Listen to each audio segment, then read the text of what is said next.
Hello there. Welcome to Just the Discs. We talk about Blu-rays here, and today we are talking about 90s cinema. We are talking about Dimension films, and we're talking about Phantoms from 1998 on 4K. This is from Scream Factory, and this is a movie I hadn't seen in a really long time, if I'm honest. Maybe not since VHS. I'm not sure, actually. I'm not actually sure when I saw it last. But it's a really interesting movie for a few reasons. Not the least of which is the cast, which includes Ben Affleck, Rose McGowan, Liev Schreiber, Nicky Katt, and Peter O'Toole. But you also have people like Bo Hopkins showing up and Linnea Quigley in small parts, and it's obviously based on the Dean Koontz novel, and Dean Koontz is credited with the screenplay, but that's complicated. It's released by Dimension Films, and I think that is intriguing to me, and I'll get to how that ends up sort of being problematic when I talk about the special features, but Dimension was acquired by Miramax Films, and Bob Weinstein was running it in the mid-90s, I think.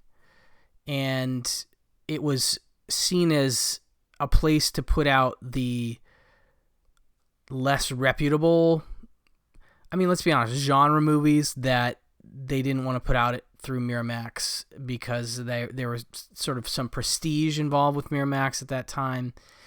And so Dimension was about the genre stuff. And so you had things like The Prophecy with Christopher Walken, Children of the Corn 3, Halloween, The Curse of Michael Myers, which is directed by Joe Chappelle, who also directed this movie, From Dusk Till Dawn, eventually, Super Cop, crimes, things like that. And then in 1996, late 1996, Dimension puts out Scream, and we all know that was a huge game changer for horror cinema and just a huge box office success, and resulted in what is always the case with something like that, and that is sort of chasing the that situation again, trying to find that magic, that lightning in a bottle, if you will. And that's always difficult, because Scream is like it's a unique animal, and all that it was involved with it, in terms of Wes Craven, in terms of Kevin Williamson, the script, the cast, the young cast was so perfect, but it ends up making studios want to try and recapture that magic. Okay, but anyway, so Phantoms is ostensibly about, I'm curious how they sell it here. In the small village of Snowfield, Colorado, something evil has been awakened from its centuries-long slumber, something with the power to wipe out humanity as we know it. The unsuspecting Dr. Jennifer Paley, Joanna Going, brings her sister Lisa, Rose McGowan, to Snowfield, only to find the town empty, but for a few survivors. As the tension and terror mount, only the few who have been left behind, the Paley sisters, a noted journalist, that's Peter O'Toole, the town sheriff, Ben Affleck, and his deputy, Liev Schreiber, stand between the mysterious entity that lurks beneath Snowfield and the rest of mankind if they can survive. Based on the book by suspense master Dean Koontz, who's credited with the screenplay, Phantoms is a slickly pulse-pounding sci-fi horror thrill ride. And it's interesting because, it has almost immediate vibes of The Shining. You have that classic overhead shot with music that feels like it's trying to be Shining-esque, driving along a snowy mountain road, a town of 400 in the winter, now very deserted, much like the Overlook Hotel, sort of. Seems to have elements of The Thing and the Blob remake, maybe a little bit of Andromeda strain. I was just thinking about the Boogans for some reason, and I'm not saying that stuff is in the Koontz novel. I haven't read the novel. I don't know how different ultimately it is than the film we get, but those are the vibes that I can't help but think of. Definitely the 1988 Blob and some Andromeda strain, a little bit of Alien maybe, I don't know, there's a lot of things in there. So it's interesting on that level, you know. The film looks good in 4K, but I will say it's pretty dark, a lot of it taking place at night, and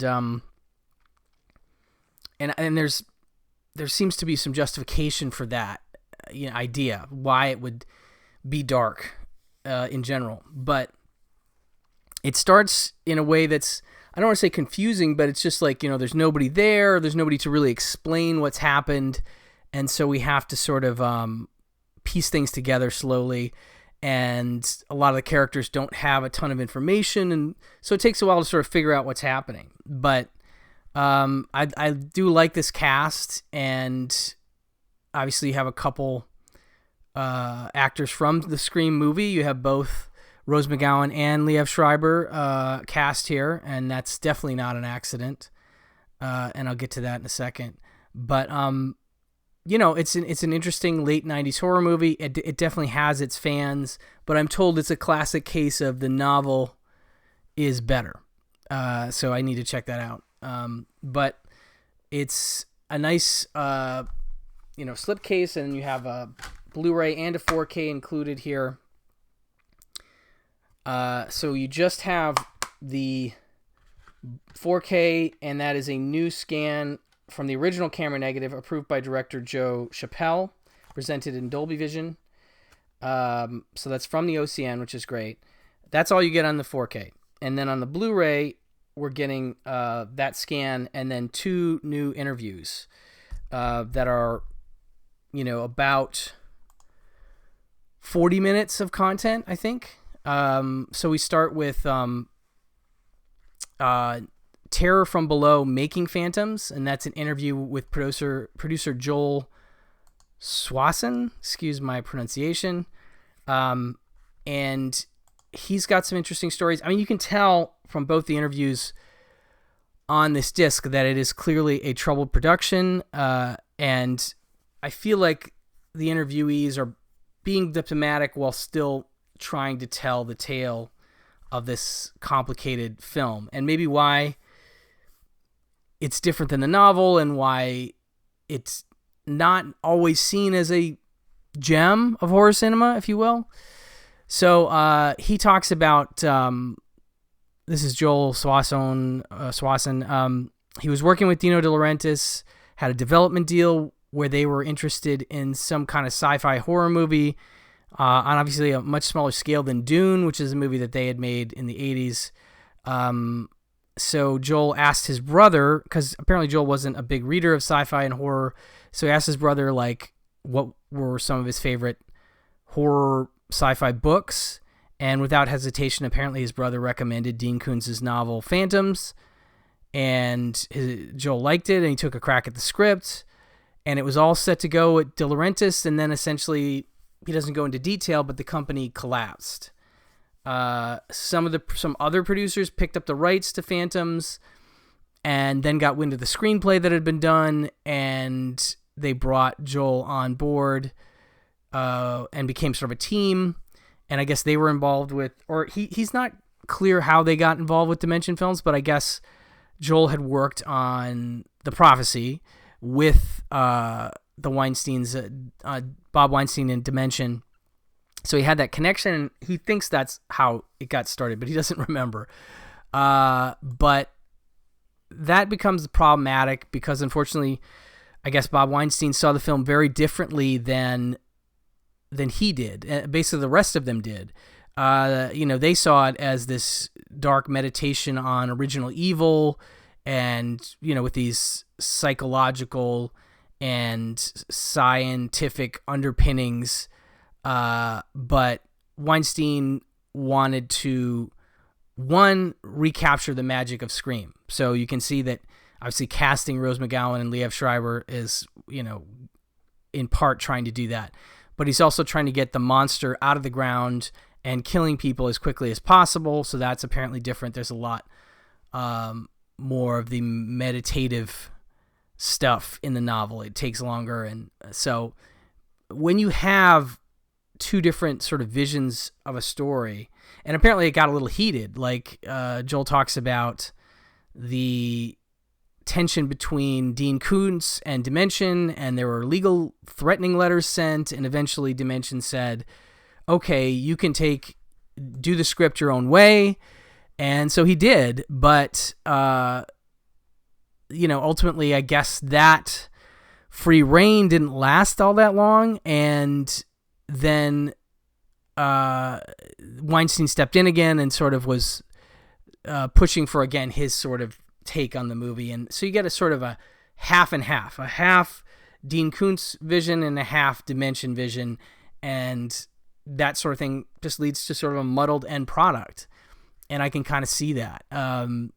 So anyway, he goes on to talk about director Joe Chappelle and various other memories of the production.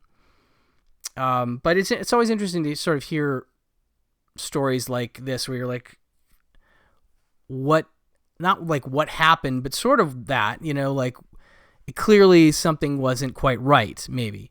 So then we have the other interview that's included. So that interview is about 14 and a half minutes. The other one is Chaos in the Flesh, Filming Phantoms, an interview with director of photography Richard Claybaugh, and that's about 24 and a half minutes.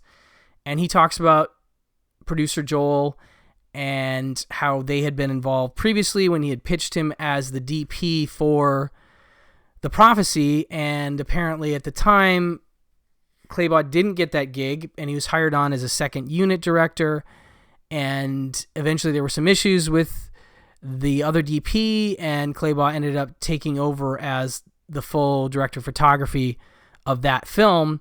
And similarly with this, he didn't get the gig from the outset, and he was again brought in as second unit to do stuff that's not dealing with the principal actors and inserts and things like that. He had done other work with Dimension Films and Bob Weinstein. I think he did the 2 Children of the Corn sequels they worked on.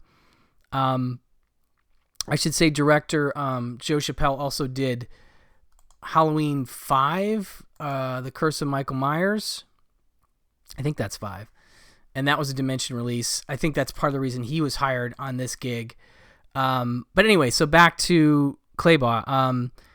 Again, issues, really similar situation. Issues with the DP, he can't go on, and he quits.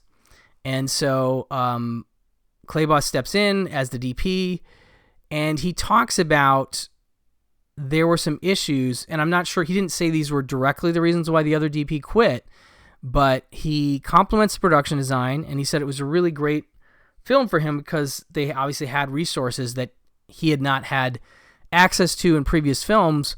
The only issue was the sets looked really nice, but they were not made with how to light them in mind. And so one thing I noticed about the movie is it is pretty dark, and the transfer looks good, but you think about what he's saying here, and it's about the difficulty of lighting some of these sets. So ultimately, I think it ends up creating a somewhat uniform, slightly darker look for the whole movie in a lot of ways. That's just my speculation. But I'm curious if that was why the DP quit ultimately, was he was having a lot of trouble lighting the sets. Anyway, Claybaugh goes on to talk about his memories of the cast members and the production, and again, fascinating stuff. So it's a nice package, and if you're a fan of 90s horror movies, this one, I don't think it's forgotten at all. I feel like it's still got, like I said, some cult fandom around it, but it's definitely not talked about that much, and I have heard it as a punchline before, as there is a joke in Jay and Silent Bob Strikes Back where I think they actually say, Ben Affleck was the bomb in Phantoms, yo, and that becomes almost memeified, and I think then it becomes kind of a joke, and I think there was Phantom's jokes on maybe the Mallrats commentary. I can't remember if I'm misremembering that, but I think Affleck himself maybe doesn't love the movie or didn't love the experience, or it sort of had become something of a punchline. So it's a really nice release. If you're a fan of the movie, you'll definitely like it. If you're a fan of 90s horror, it's an interesting entry. Definitely worth a look, but a nice release overall from Scream Factory. So anyway, that'll do it for this round. Thank you so much for listening, and I'll talk to you soon. Bye-bye.